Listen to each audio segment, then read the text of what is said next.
Donc 2019, ça a d'abord été une année consacrée à un travail de fond pour élaborer le projet de l'association, voir comment nous positionner parmi les ONG qui œuvrent au Proche-Orient. Nous avons pour ça organisé beaucoup de rencontres, de réunions de travail avec des personnalités venues de tous les horizons, des diplomates, des intellectuels, des religieux, mais aussi beaucoup de responsables d'associations engagés sur le terrain. Et en particulier, je la cite une nouvelle fois, mais j'aurai beaucoup d'occasions de la citer, l'Œuvre d'Orient, qui est notre partenaire principal. Ces rencontres ont conduit à l'élaboration du projet que je viens en quelques mots de vous présenter. En 2019, nous nous sommes rendus avec plusieurs membres du bureau au Liban. Je précise que chacun d'entre nous a payé son billet d'avion, c'est juste pour que vous sachiez que ce n'est pas vos dons qui financent les voyages du bureau. Je viens d'évoquer le Liban pour vous dire à quel point c'est pour moi la clé de la situation des chrétiens d'Orient au Liban. Nous y avons rencontré les autorités, naturellement, le président Aoun, le premier ministre Saad Hariri, le patriarche maronite Béchar Araï, Monseigneur Audi, le métropolite grec orthodoxe Mehmet Frem, qui est l'ancien président de la Fondation maronite dans le monde. Puis nous avons rencontré Vincent, qui est le responsable de l'œuvre d'Orient pour le Liban et pour la Syrie. Nous avons dialogué avec les religieuses du Carmel Saint-Joseph à Meshref, qui est un établissement modèle qui accueille des chrétiens, des druzes, des sunnites, des chiites, et qui m'ont exposé les difficultés gravissimes existentielles que rencontrent les réseaux des écoles chrétiennes francophones du Liban. En effet, ces écoles ne sont plus financées par l'État, ou quasiment plus par l'État, et comme les familles libanaises sont aujourd'hui dans une extrême pauvreté, en tout cas pour beaucoup d'entre elles, elles n'ont pas les moyens de financer les écoles de leurs enfants, et donc ces écoles sont réellement menacées dans leur existence. Nous avons participé à de très nombreuses réunions de travail avec les responsables de l'association Navraj, les fondateurs de l'Assemblée des chrétiens d'Orient avec Maître Mélem Khalaf, le créateur de l'association Offre Joie. Nous avons dialogué avec des responsables de la Croix-Rouge libanaise. Nous avons visité des structures d'accueil de réfugiés irakiens et syriens, en particulier le centre Notre-Dame de la Miséricorde, créé par un évêque chaldéen. Nous y avons vécu un moment très émouvant où des petits écoliers irakiens, jamais scolarisés, nous ont accueillis en entonnant la Marseillaise. Nous avons dialogué avec les fondateurs de la Fondation Adian, fondation en pointe dans la réflexion globale sur la place des chrétiens et la place des minorités au Proche-Orient, sur le dialogue interreligieux et sur la recherche d'une coexistence pacifique de l'ensemble des communautés. C'est au cours de ce voyage qu'est née la dénomination définitive de notre association, Agir pour la paix avec les chrétiens d'Orient.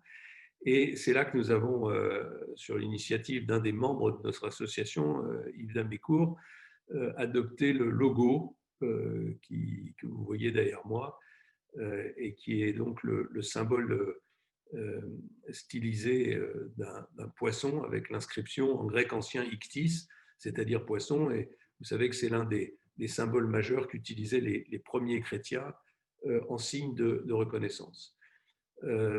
Nous avons modifié les statuts de notre association lors d'une réunion de bureau du 16 octobre 2019, notamment pour intégrer cette nouvelle dénomination et ce logo. Et puis nous nous sommes mobilisés à la rentrée de septembre 2019 pour commencer à engager des actions concrètes en vue des objectifs prioritaires que j'ai évoqués tout à l'heure.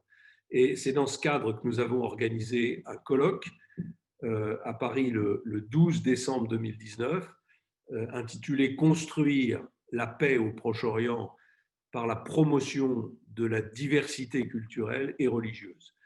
Ce colloque auquel j'imagine plusieurs d'entre vous, peut-être beaucoup d'entre vous ont participé, s'est déroulé dans le cadre du Sénat pendant une journée entière. Il était placé sous le parrainage du groupe de liaison avec les chrétiens et les minorités au Moyen-Orient, présidé par le sénateur Bruno Retailleau.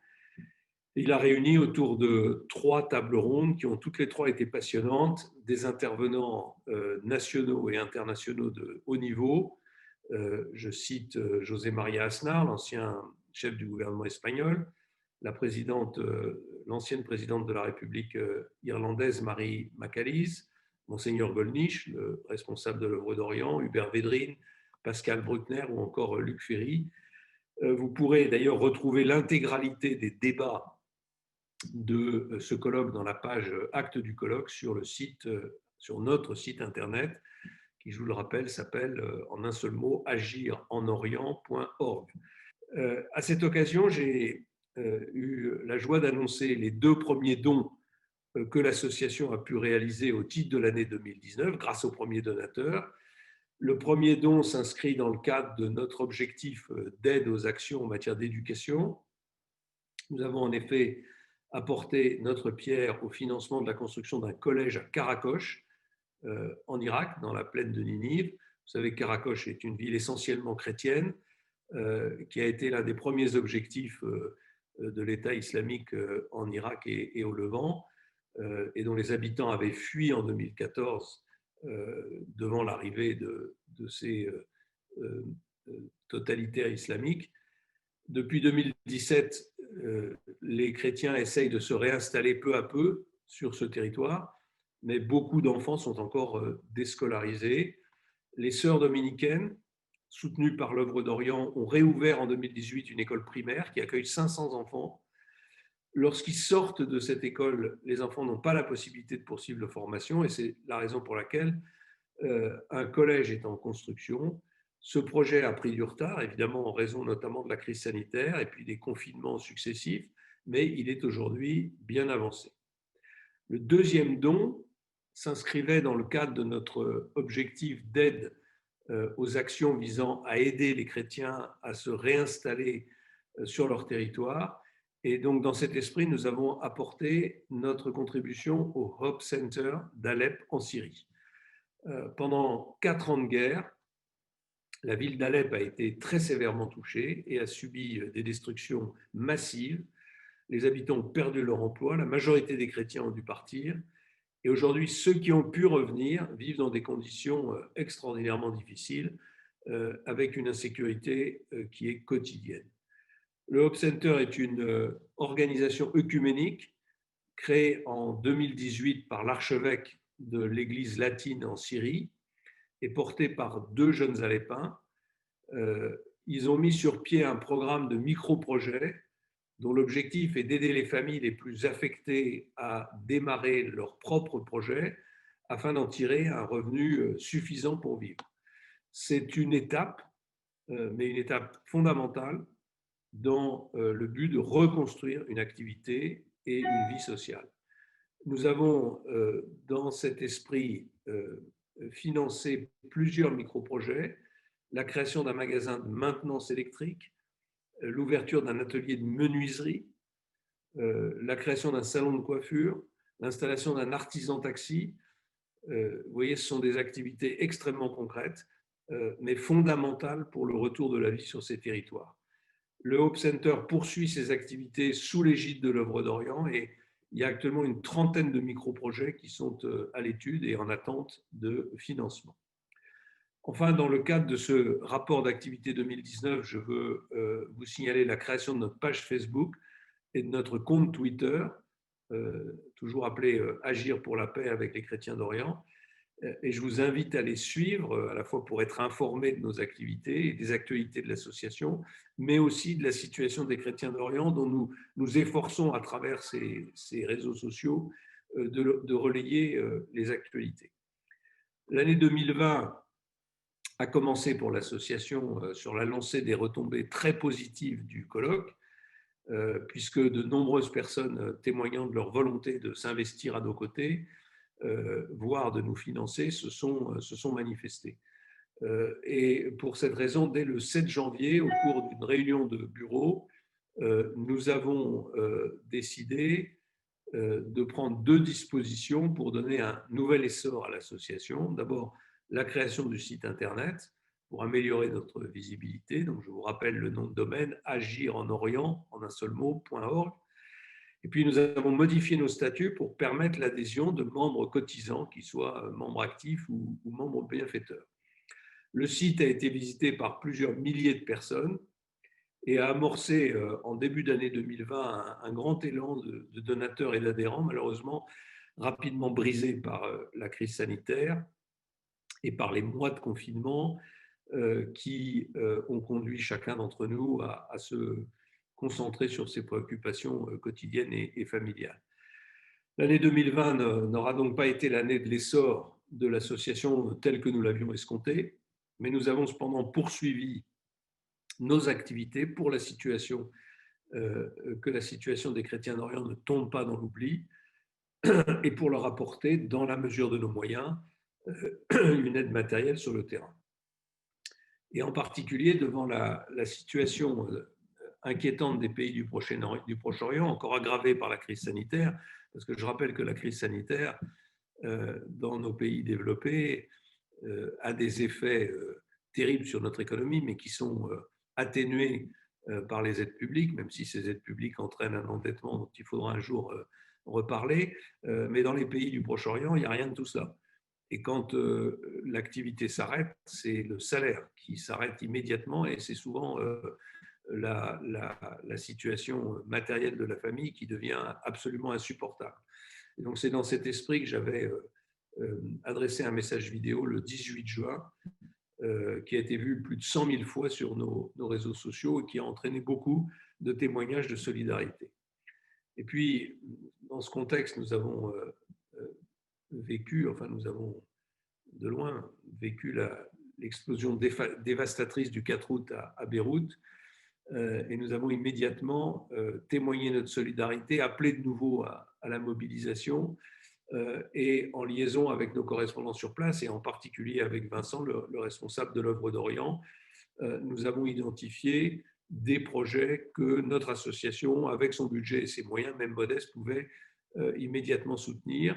Et c'est ainsi que, lors de la réunion du bureau de l'association du 23 septembre dernier, nous avons décidé de financer la réhabilitation de 2 écoles endommagées par l'explosion. Il s'agit de 2 écoles chrétiennes francophones, toutes les 2 localisées dans des quartiers populaires de la banlieue nord de Beyrouth, l'école Saint-Jean-Baptiste dans le quartier de Boucrier et l'école Saint-Joseph dans le quartier de Bourg-Chamoun. Ce sont pour la première une école qui accueille 248 élèves, dont près de 60% de chrétiens, mais les autres sont des élèves musulmans, et l'école Saint-Joseph qui accueille 123 élèves, dont 53% de chrétiens et 47% de musulmans.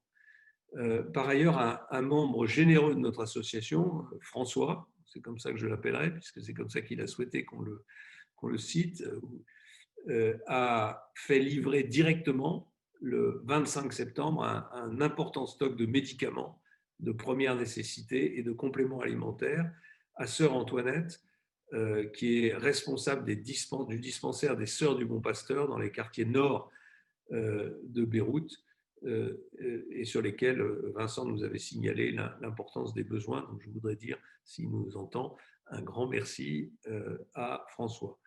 Enfin, devant l'ampleur des besoins en matière scolaire dans les quartiers dévastés de Beyrouth, j'ai proposé au bureau le 18 novembre dernier d'effectuer un don complémentaire pour participer à la remise en état de l'école Saint-Maron, qui est située dans le quartier pauvre de Boucrier, très durement frappé par l'explosion du 4 août.